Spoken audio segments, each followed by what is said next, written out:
2021년 더불어민주당 전당대회 돈봉투 살포 의혹의 핵심 인물인 강래구 한국감사협회장이 오늘 구속 갈림길에 섰습니다. 이번 사건과 관련해 첫 구속영장 심사인데요. 돈봉투 의혹 수사의 중대 분수령이 될 전망입니다. 네, 현장에 나가 있는 취재기자 연결해 보겠습니다. 김예림 기자. 네, 저는 서울중앙지법에 나와 있습니다. 강래구 한국감사협회장에 대한 구속영장 심사는 이곳에서 오전 11시부터 열렸습니다. 강 회장에 대한 영장 심사는 조금 전 끝이 났는데요. 이제 서울구치소로 이동해 재판부의 판단을 기다리게 됩니다. 구속영장 심사에 출석한 강 회장은 돈봉투 관련 질문들에는 답하지 않고 성실히 심사를 받겠다고만 말했습니다. 녹취록에서 송영길 전 대표가 처리했다는 거. 잠시만요. 언젠가는 말할 날이 있겠지. 오늘은 성실히 받겠습니다.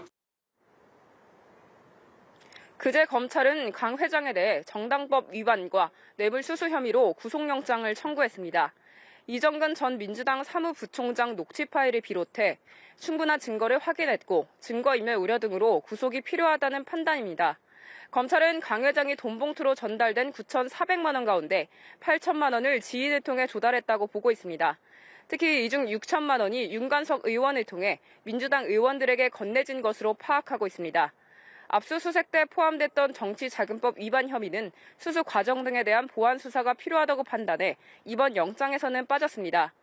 강 회장은 2020년 9월 한국수자원공사 임원으로 재직하며 뇌물을 받은 혐의도 받고 있는데요. 당시 한국수자원공사 산하 발전소 설비에 대한 납품 청탁 명목으로 사업가 박모 씨에게 300만 원을 받은 것으로 조사됐습니다. 네, 검찰도 강 협회장에 대한 영장 발부 여부를 주시하고 있을 텐데요. 향후 검찰의 수사 방향은 어떻게 전망합니까? 네, 만일 강 회장에 대한 구속영장이 발부될 경우 돈봉투 사건에 대한 수사에 더 탄력이 붙을 것으로 보입니다.